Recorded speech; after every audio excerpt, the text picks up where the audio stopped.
Tozo sala cérémonie pour batuba bima bibembe bima. Ça soki 9 corps. Oza na kati ya mai ndombe.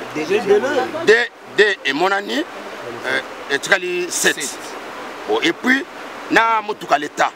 Eza na kati ya mai ezindi na mai. Yango tozo sala ba cérémonie bibembe monana mutuka na pe sa nini ebima. Yango te 4 députés moko abiki misatu bazana mai ezana belima tama moni kide bazwa ki okuna bi non okolekate tato na makamba be okota nango centre ville okota te olekate mai ezana milimo nango de groupement ya pende ya kwilu ye bazana kata mai yofa siko ndenge eza wana akena biloko ya bukonzi oui asa député provincial siko ye wana akei na biloko ya bukonzi azindi nango te ko sala cérémonie parce que pont ezana mabele ya ngwene ngai moko chef ngwene l'état benga pana sala cérémonie toluka moya ko bimisa mutuka ya l'état o ba député bazindaki na mai ndombe yango na ye ko sala cérémonie ko to bimisa bibembe monana mutuka pe ebima po cérémonie za makasi mutu ba ko lima kama mutazo kitana yango siko toza ko épargner biloko wana na coutume. Shalom, c'est Papa Moïse prophète. Il y a église Hosanna. Na ye kopé sabino message de l'eau pour ba oyo bazala ba blocage, ba limitation, ba mari de nuit, ba esprit de mort, ba maladie oyo et si la kate. Mais mingi nazana besoin ya ba oyo ba tambola partout. Oyo ba luka ba délivrance, oyo ba mata kutu ba vio pour ko luka ba délivrance et simbate. Nazana besoin na bino boya pobo bika po ite ngonga na bino ekoki. Awa ba benga ngo terminus. Awa ndezali sika ba démonios surtout basukaka moto moko na ya ate azwa délivrance ka bikate na le salamate bangonio surtout babika avant kutu boya bofukama bosenga Saint Esprit ala kisabino soki Papa Moïse azali ya ye ou bien ya yete ako répondre bino tout de suite bokota na YouTube bobeta Papa Moïse prophète TV bokomona ba témoignage ya ba belé oyo babika déjà oyo basala. Na kumisi nzambe ya Hosanna na kumisi nzambe Papa Moïse kwa bikisinga na malade estomac na banda ko souffrir mingi na estomac ezaki soke kanginga na zo lala te ezo sala pasi tina mukongo moto ezo bimangai kolia matesu pasi babilo musuko lia ngo très difficile depuis Papa Moïse abondela pona ngai na zo kimia nzambe Papa Moïse asalinga minene abikisinga na estomac na melaka lisu pantomètre te na bwaka ba pantomètre. Merci Jésus, Nzamba Pambola Papa Moïse. Shalom, shalom, shalom peuple de Dieu. J'avais beaucoup de difficultés dans ma vie. Nazaki Moutaba Régé. Un peu partout là, où vous rencontrez, où vous Moussala, après quelques temps, Kakaboué, Mukolo compagnie Yini ou Kabou, sans raison valable. D'ailleurs, au Koutanana prophète Moïse, le prophète Moïse est un homme de Dieu. Aza homme de Dieu, tout ça va aventure. Aza vraiment Moussa Lienzambe. L'homme de Dieu a prié pour moi. J'avais des masques, masque à Régé. Et depuis que l'homme de Dieu a prié pour moi, je vous dis, tout a changé dans ma vie. Tout a changé dans ma vie. A changé Nyonso, Nzambe a fumola la porte. Mon prophète Moïse, que Dieu te bénisse. Depuis 2012, ils ont locaté. Bah docteur Baibisanga Eko Yokati. Bah qui n'a pas deux rendez-vous dans l'hôpital ya minene. Baibisanga Eko Yokati. Moi un peu basa la opération pesati. En tout cas bah na vanditi lelo na yoka kana ngai te na lito na nga gauche. Mwana na yo komo na nani? Na yo ko lobi mwana na nga komo mwana na nga liboso komo na nani? Marcel. Na zoka na kangika lito yo kaka nazoko na oyo banda koyoka te ça veut dire que la yoki zambe ya ngai oh na pusi ku téléphone musika prophète my god nazo la bino nyonso tout na moto.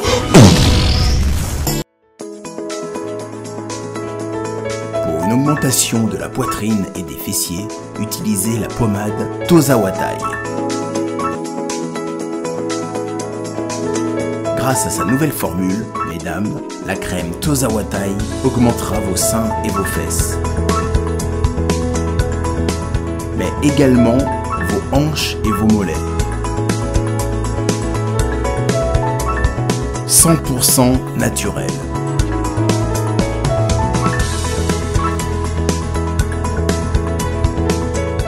pommade sera également efficace pour les hommes car elle augmentera et vous rallongera votre pénis.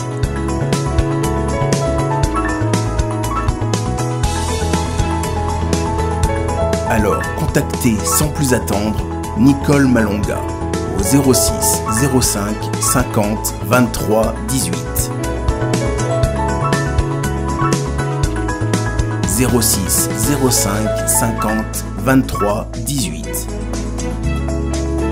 et via le site internet sur www.tozawatai.com. Une pommade, tout ce qu'il y a de plus naturel.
C'est bon.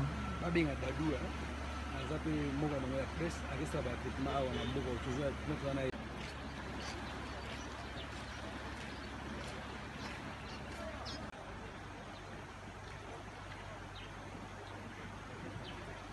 Nous choix. Ah mais là. On a un réseau qui met.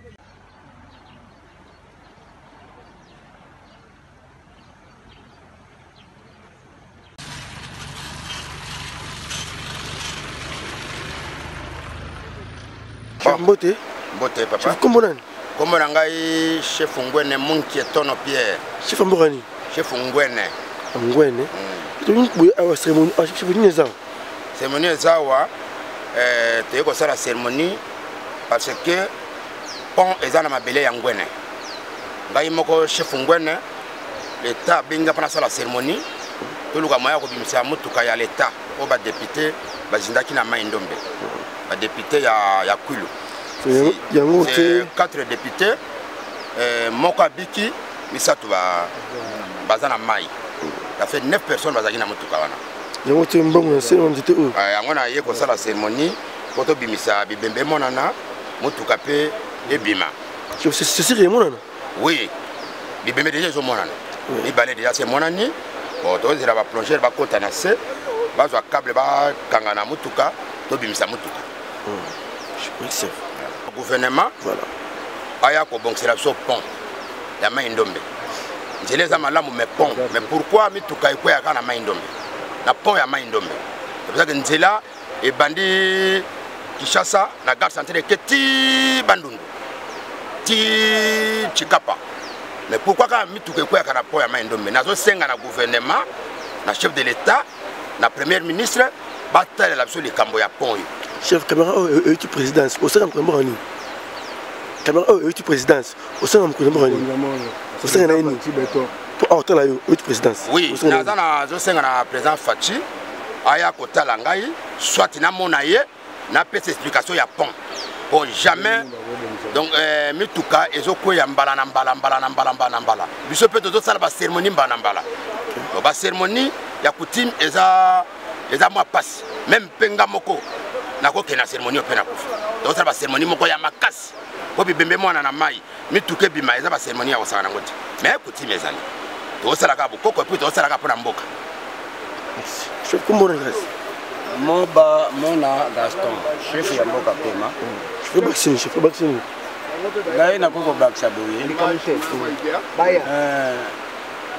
Chef ya transport na président de la République fallait pas suite on a placé.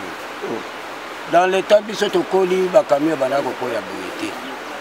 Ba camion bana ko koya nango mais na bane oyo basali po oyo ekomi ndenge mususu. Baluka manière batia ba garde fou. Baluka ba garde fou o minene wana. Eke camion soko ebeti.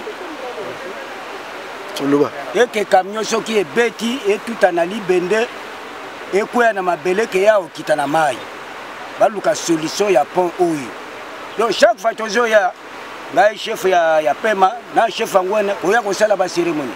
Mor ke biloko ne ya la kabiloko mo ya osaka na ngote. Soko sali blague yo moko chef o remplacer na place wana. Ezali loko moko tanto na mbula moko ko sala des cérémonies. Mais biso tozo sala ngo continuellement. Zo mona teke za mabe. Ba zo solution ya po oyo ba tia ba garde fou que camion soko yé et beti na libende al. Ba tu ba kufata libanda ke ba kufa na mai. Neti siko na mai toza ko zela et bembe ya chef de groupement. Toute une autorité chef de groupement. Siko akena biloko nyoswa bokonja kenango. Siko chef ona mususu azui bakosala biloko mususu orke na kutime zalaka bongo te mais soki akufa na libanda mais le ba récupérer biloko wana gouvernement bazwa solution ya pont oyo. Oui. Cérémonie todo salango pamba te. La cérémonie todo salango toza na biloko bokoko awo. Biloko bokoko toza nango sur place. Opona ba cérémonie. Ba cérémonie todo salango pona makambo ya pont. Po mituka ezozinda na mai. Bato bazokufa. Tozo sala ba cérémonie po bato babima bibembe bima. Eza soki 9 corps. Oza na kati ya mai ndombe. De emonani etikali 7. Et puis na mutuka l'état eza na kati ya mai ezindi na mai. Yango tozo sala ba cérémonie bibembe monana mutuka na pe sa nini ebima. Te biso tokosisa mutu te oyo eza mai oyo nzambe akela eza mai tala siko nde tozoloba awa so oza na makambo na yo ya mabe ke batiki oprepare yo makambo mabe bazomona yo mai eza na belima ntango omoniki bazwaki okuna bino okoleka te tata oza na makambo mabe okota nango centre ville oleka te mai eza na milimo nango oyo nzambe akela ekozwa yo et puis tozo regretter chef de groupement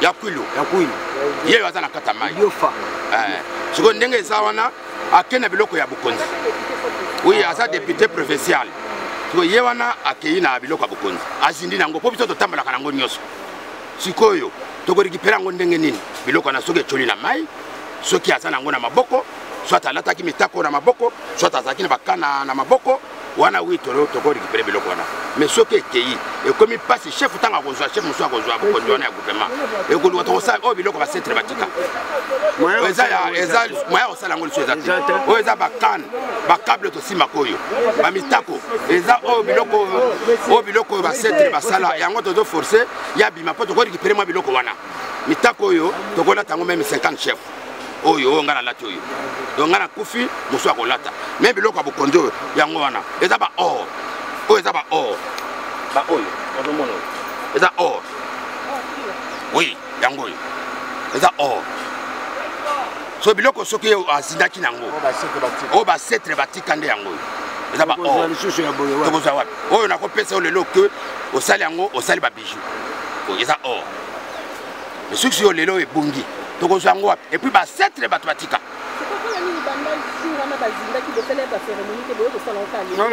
non tokoya kosala bosalaki ba cérémonie oui premier jour cérémonie esalamaka toye tosali cérémonie mais ata osali cérémonie camion cérémonie akobimisa ebembe na baancêtre bakobimisa mais plongeur nde akozala wana mpo abimisa jeep bacérémonie bakoko kobimisa jeep bobina voilà bibembe ebima jeep ebima cérémonie tosali o deuxième fois yango tosali cérémonie po epesa biso mikakatana te na bato baokitana mai bamona motuka facilement obe moto azoko obe moto alimwa po cérémonie aza makasi moto mpe akoki kolima kaka moto azokitana yango sikoyo toza koépargne biloko wana na coutume bosenga toprotege bango na coutume toza na biloko tosalela bokoko na bokoko Gaston Moitiene nazali chef de quartier ya quartier Mbakana mpe coordonnateur ya bachef de quartier nyonso ya toya mpona likama ekomelaki bahonorable député na biso ya province ya Kwilu nde toye mpona koassiste koluka banzoto ya bawei mpe kotala ndenge nini bandeko oyo bakoki kobimisa motuka oyo eza na kati na mai na nsima na yango koluka kotika bango na dernière demeure na bango yango toye kocompatir na bafamille nyonso bakufeli mpe na province ya Kwilu mpe na baye baza kotala makambo etali travaux publics bao bazali basper ya nzela na bapo na biso so totali bagarde fou ezali vraiment ya malonga te yo oza journaliste na banzi okiti na terrain awa so otala mabende eza de part d'autre oyo ekoki koempêche mutuka po ekota te na kati na ebale eza ya malonga te parce que mutuka ntango eyaka na mbangu so etuti libende oyo ekobukana donc esengeli barenforce biso bagarde fou wana baluka moyen ya korenforce sécurité na bakor na biso yango nde eza kopose baaccident ya ntango nyonso bandeko bazobungisa milimo eza vraiment malamu te tosenga na bakonzi baintervenir.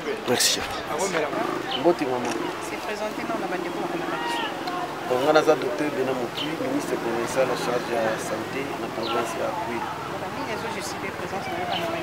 Présence Nangai awa ezali parce que likamba moko esalamaki awa accident ya trafic routier esalamaki mokolo ya jeudi autour ya 1h30 donc ezana bandeko ba député provinciaux bazalaki 4 na motuka na Land Cruiser et puis na chauffeur boy chauffeur na 2 étudiants na bandeko mosusu total bazalaki 11 bazalaki kokende Kinshasa. Alors tangu bakomi na ngomba mai ndombe kokita frein il lâché selon ma source d'information autour na honorable Gatola oyo azar escapé frein tangu il lâché chauffeur a perdaki contrôle ya véhicule bayembala moko na ngambo kuna komona mutuka emati ebungi nzela ekweyi mbala moko na pont. Alors bazasti siko na mai lelo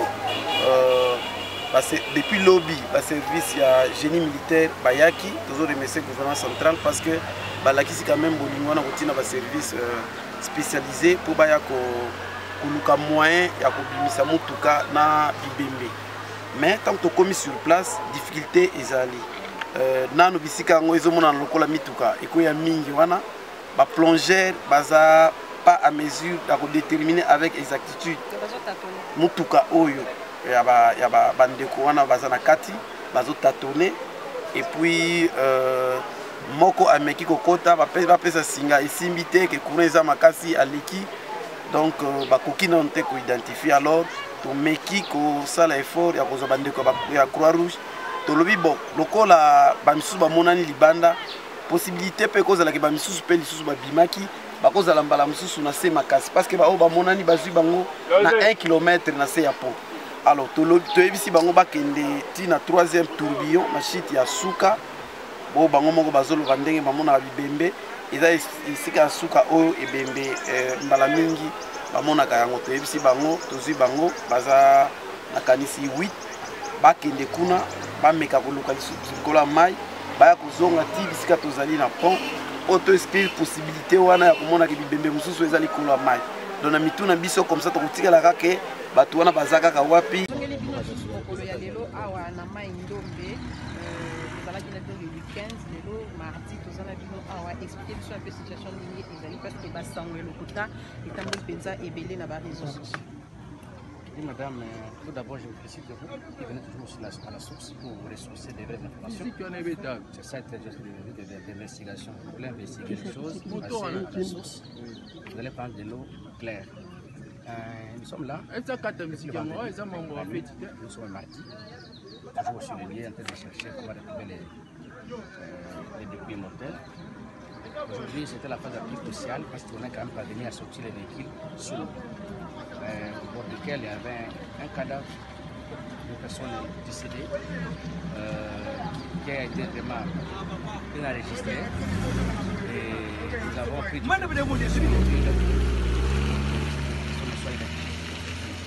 et donc, nous pouvons dire en conclusion que nous avons déjà enregistré 5 débris mortels, tous des sujets de sexe masculin. Mais donc, on doit s'y intervenir après parce que là, on ne fait que récupérer, on met en condition, on porte à la morgue. Savoir les noms, il s'agit de qui ou de quoi, ça se référera après. On est au 5e corps. Nous, comme on est venu ici pour chercher toutes les victimes, nous devons atteindre 9 victimes. On est à la 5e victime, mais j'ai encore 4 victimes. Alors, l'hypothèse selon laquelle il pourrait y avoir des corps dans le véhicule, est déjà mis à notre présence, son Excellence, Monsieur le vice-ministre de l'Intérieur, le gouverneur de Kwilu à ma gauche, se justifie par le simple fait que lorsque le drame est arrivé, il nous a été chargé par le gouvernement de la République, le ministère de l'Intérieur, c'est-à-dire de pouvoir venir tout faire sur ce site pour nous rendre compte de ce qui est arrivé, de tout faire pour que les corps de nos députés provinciaux morts à cet endroit soient retrouvés, mais aussi ces camions, ces véhicules, l'objet du drame. Et lorsque ce matin, nous sommes saisis par nos services présents à cet endroit depuis le jour du drame, nous avons décidé, sans nous rendre à nos bureaux, de pouvoir venir vivre, voir l'objet du drame, également nous mettre en contact avec tous les services qui ont été mobilisés. Il y a l'armée qui a été mobilisée avec son service de génie militaire pour nous aider à pouvoir sortir dans la mesure du possible les corps de députés, mais aussi ces véhicules, objets du drame, comme je l'ai dit tout à l'heure. Il fallait venir physiquement ici, les encourager. Tokomi awa lelo po tango likambo esalemi ya ba député provinciaux na biso ya kokufa na mai oyo totindaki ba service biso moko pe vice ministre na ngai 2 jours avant azalaki déjà wa 3e jour nga moko tango na uti chikapa na leki awa pour to vivre likambo to yeba nini elekaki.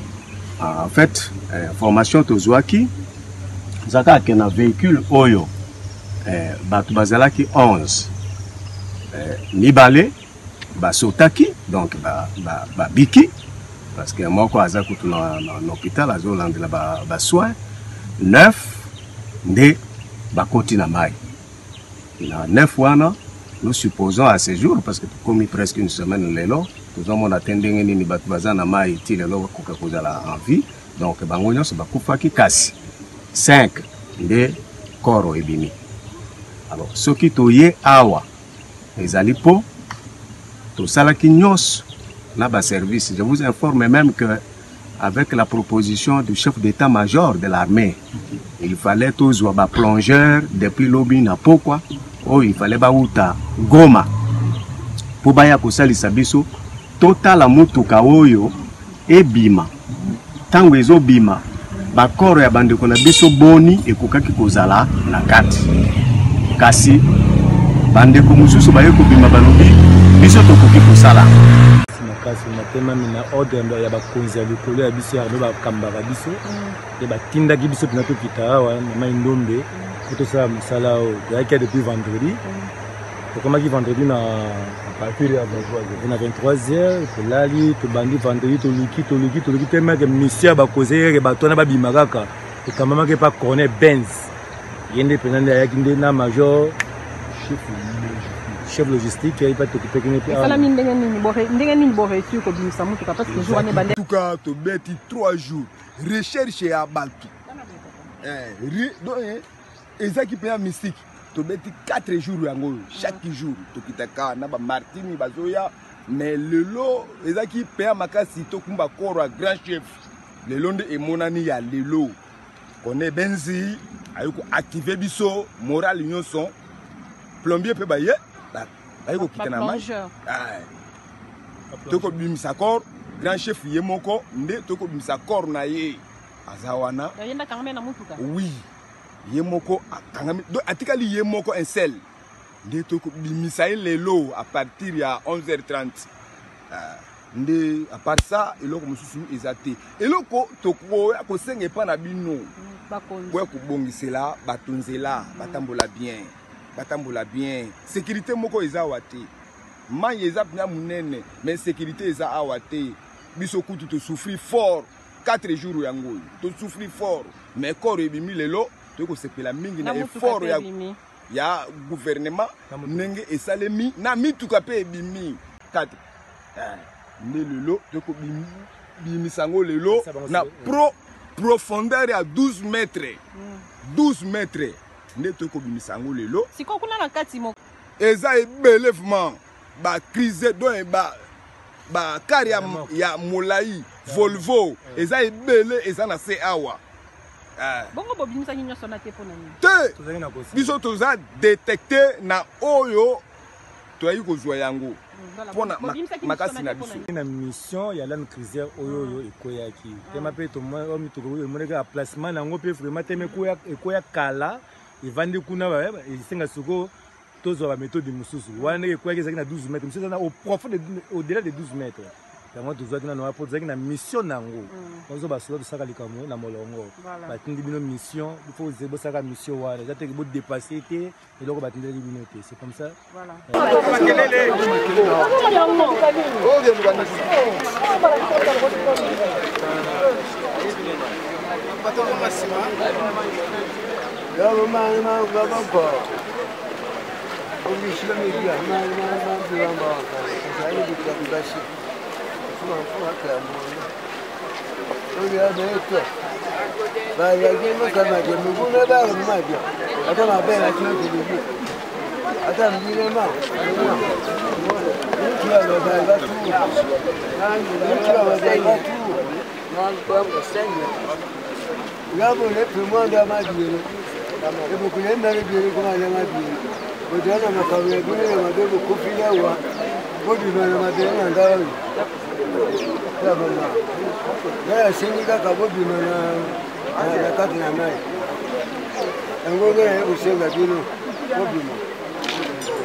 Santé nationale puissante chez Dr Cathy Munga. Comment on a sœur Cathy Munga, nazali naturothérapeute, nazali kosura bandeko bazali na bokono ndenge na ndenge au moyen de plantes naturelles. Bandeko bazana ba problème ya ba hémorroïdes interne tout comme externe, infection urinaire, prostate, azoospermite, obota ezalité, rhumatisme, nerf sciatique, gouttes, règles douloureuses, glaucome, vision floue, motupa si intense, sinusite, awa nazana kati ya laboratoire. Awa nde bisika na séchaka ba plante, banzete, ba makasa ya ndenge na ndenge, depo na nga yango yo esika na salaka ba formi na ba solution na nga. Merci na équipe mobimba ya maison chez Cathy, en particulier Joyce Bolala. Shalom, shalom à vous les enfants de Dieu. Na pesibilombo te na kombo na Yesu, c'est bien moi votre frère, le pasteur Israël Nash. Je vous salue au nom de Jésus. Je suis précisément à Kinshasa. Naza responsable ya Ophelina, Jésus est mon papa. Na ye liboso na bino pour na représenter bino bana o bozomona na bilili pe ba difficulté tozanango. Na bandaki musala o ça fait longtemps ya koboko la bana selon ainsi dit l'Éternel. Mais ba difficulté ezamingi, difficulté ya loyer parce que tozo foutela et puis difficulté au foutela bana minerval pour to chute au bandaki. To pesa qui avance mais tikali ndambo. nazo banga ke bana oyo bakata classe bakoma nango na sukate. C'est pour cela Dieu m'a mis au cœur na lancé message oyo na batu nyonso ya motema malamu basunga bana oyo bozomona na bilili. Bana oyo bozomona na bilili ndambo na jeu na rond-point Ngaba, ndambo Victoire, ndambo Limité et puis ndambo l'état pesingai. Pona bande kolanga nyonso ba congolais bobi ba réalité nini to passer nango na mboka. Soki nga simple individu na ndimi kozwa bana oyo na bokola na ainsi dit l'Éternel. Soki l'état s'est décidé tout le monde a sous fazer na nzelati. C'est difficile ya osala ngonga moko. C'est pour ça na zo lancer appel na bana nyonso nzambe pour na classe ya bana oyo pour na loyer na bango kolata pe kolia na bango. Na osenga na batu nyonso baza cœur sensible pe baza na motema kosunga ba sunga biso pe ba salisa biso. Toza na commune ya Kalamu quartier Kauka référence ya monene tukangami na université Kimbangiste avenue comme nango eza Marin numéro 16. Numéro de téléphone na biso pona bato balingi ba contacter biso pona ba détail mosusu eza plus 243 89 72 32 229.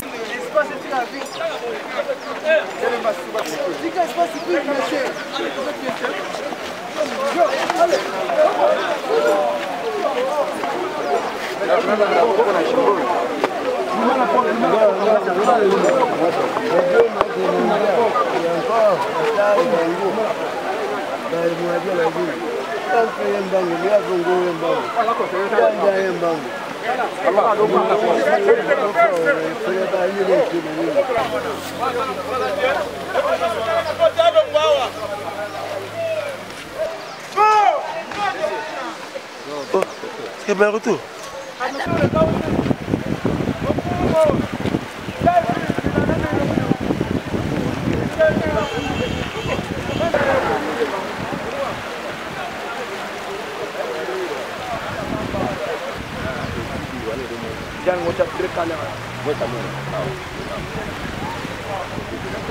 Vraiment, on va vendre tout le lit.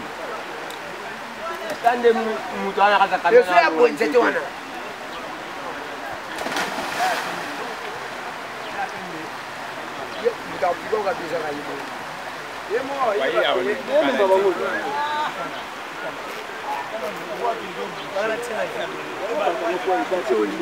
Ah, combien tu vas signer à côté? Tala, bon, je signe, on va voir à côté, tu signes.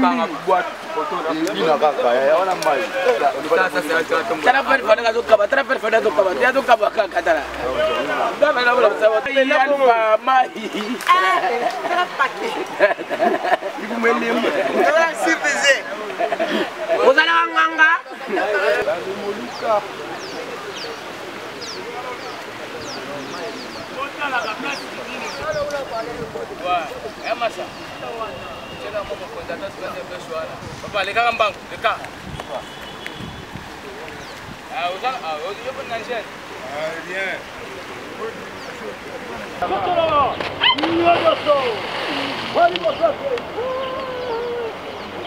C'est même ce que allez, colonne.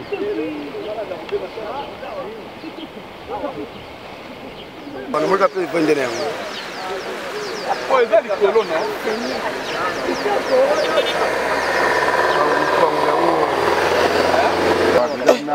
Mukunzi, maji mwe mnene wewe. Naji wao papa maya mu. Kaza na pesa. Baba kwa kinga na sana.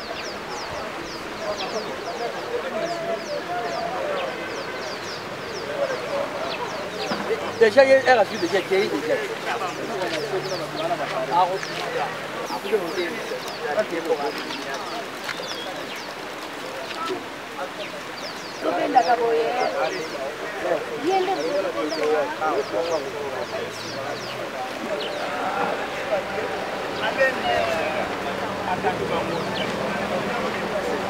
Huyu mtakutana na Richmond kwa na kina chef kama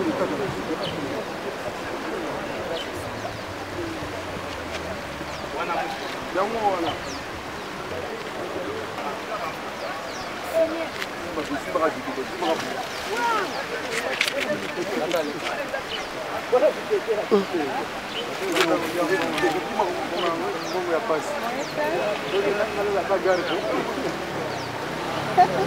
Mas eu dá de nada, mulher naquela. Ya avion caleçon. Alors caleçon. On a un peu continué quand on a pardon.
C'était la bateau et bateau teka ba bambou. O balona peut garder. Pour mutu ko ko na ngomba te, mais bateau wana ba ko teka ba bambou wana. Oui, bateau teka ba bambou wana. Tout le monde bateau teka ba bambou de Chine. Donc on luka moyen to kanga bango.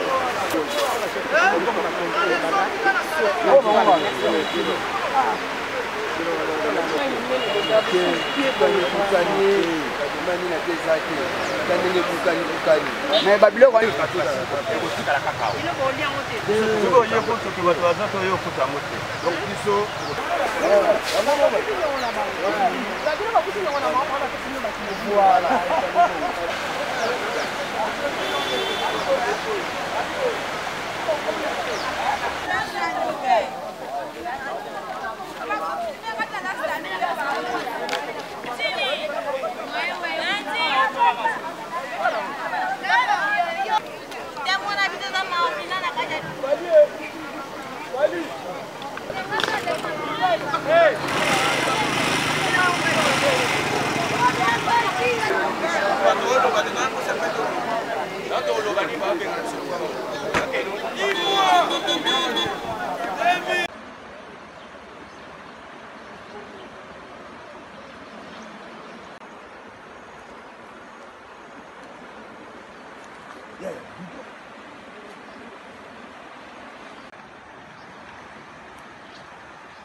Voilà, pareil.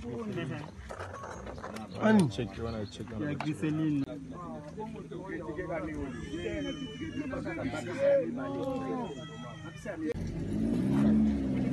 On va dans le rapport.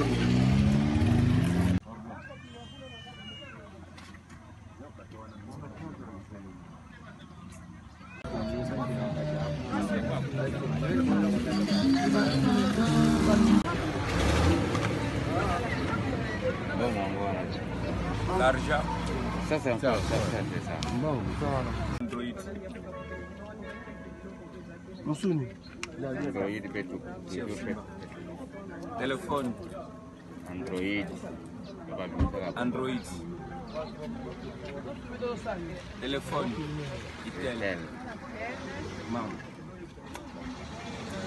Mama sir, excuse. Ajan.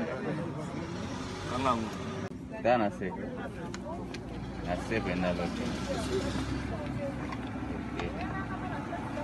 Afrika.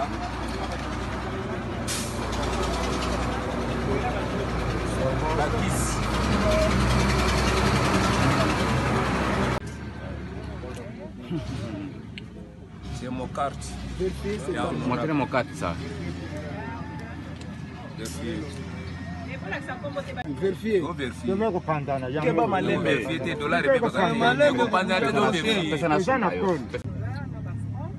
Vérifier ba franc. Doit vérifier ba franc nyo surtout. Oui. C'est la signe. Après, ntango kiba maya. Nata mobile. C'est non, Olexi. On l'a papier malembe, papa. Hein?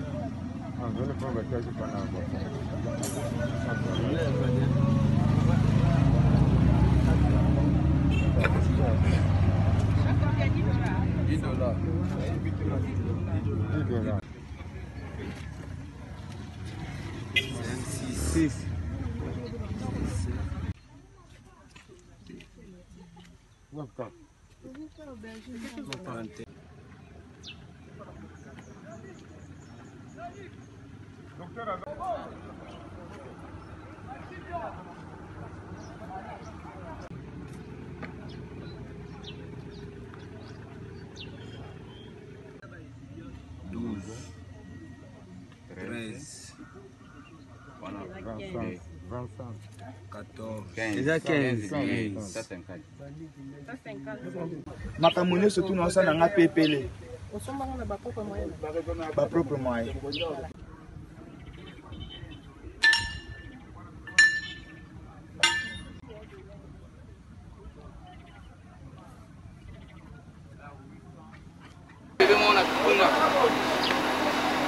Kana mona kande makambo na pale. Pesa magazine na bino. Papa, mwana chef. Mwana digwe chef.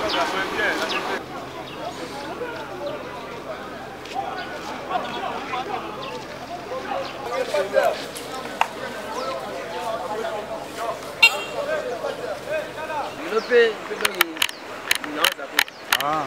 Não, não é que nós vamos aí.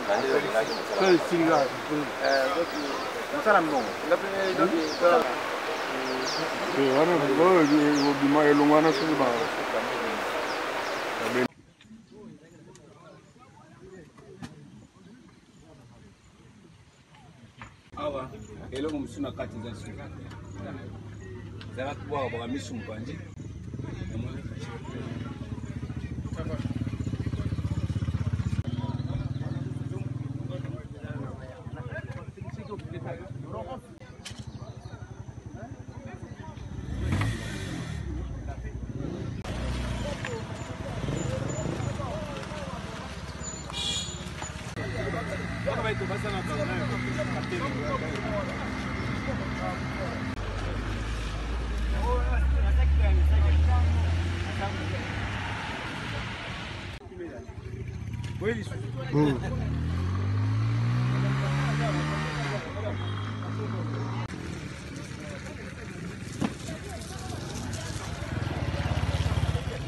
Là-bas, vous commencez à dire, vous avez déjà vu les véhicules, si vous pensez, c'est compliqué. Identifier après, on a mis toutes les dispositions pour que les forces soient identifiées après. Alors, nous.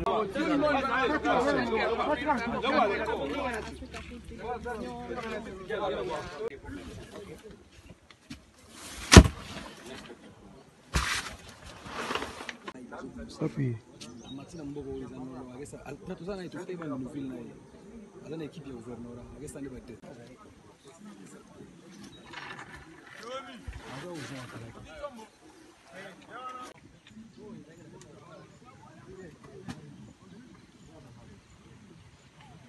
Awa, eloko musu na kati za suka. Zara kwa bwa misu mpandi.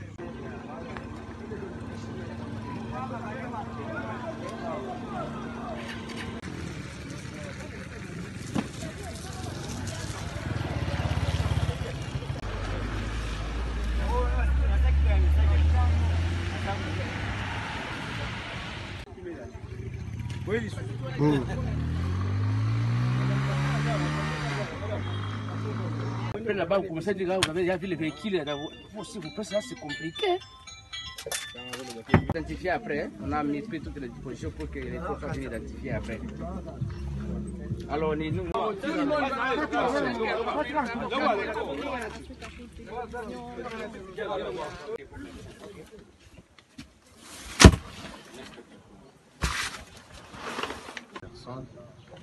Donc,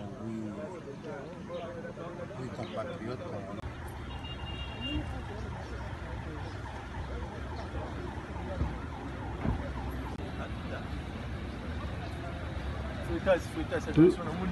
Oui, vous le chat.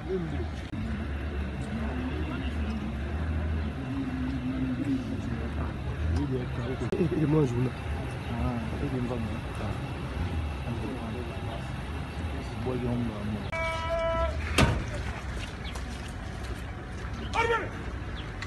C'est la circonstance.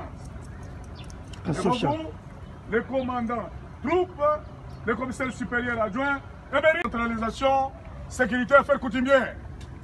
Excellence, le détachement d'honneur de la police nationale congolaise, commissariat de Mbankana et les services techniques sont rangés. Bon, bien.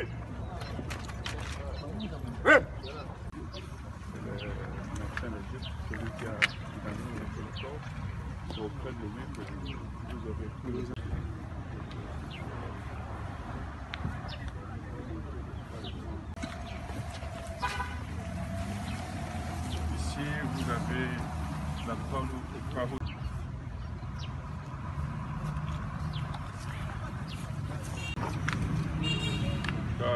Nous sommes fiers de les avoir, ça fait partie d'eux. Avec ce doit aider au moins à avoir des résultats.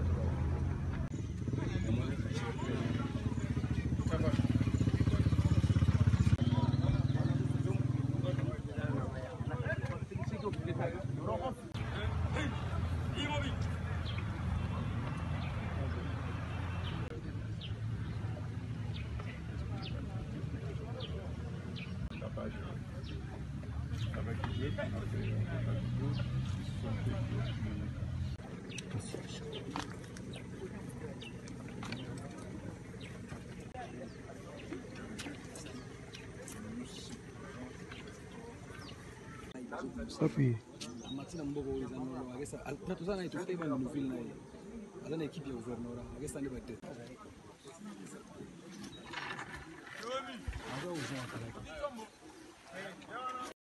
Nayena kosanga nanga libosa mozambe salela nga yeso yeso salela nga yeso yeso salela nga yeso yeso salela nga yeso yeso undela nga yeso undela nga yeso yeso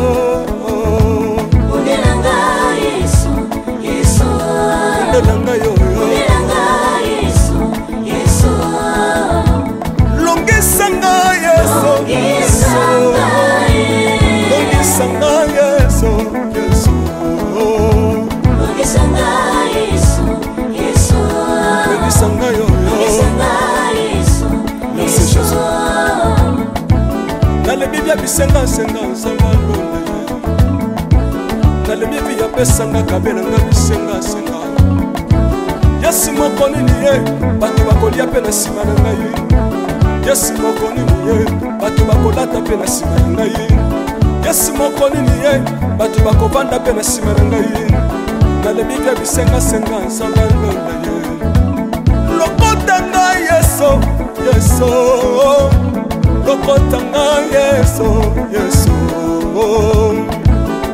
lokotanga Yesu kotikanga ite lokotanga yoyo tombolanga Yesu tombolanga Yesu Yesu tombolanga yoyo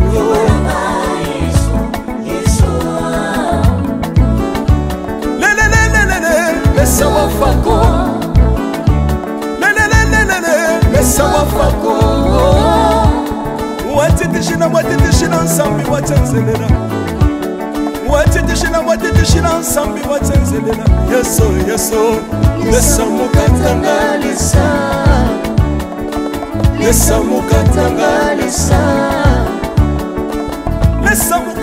lesa mukatanga ye lesa mukatanga aleluya chilo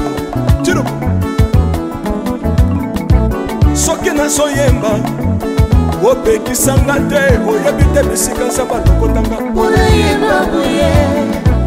soki nakoma kosambela opekisanga te oyebi te bisika nzambe azwanga soki nakoma kobinabina opekisanga te oyebi te makambo nzambe asalelanga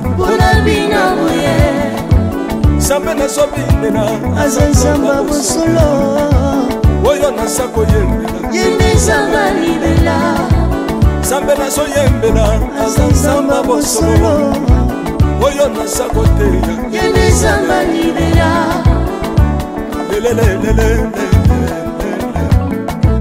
nalingi mobala oyo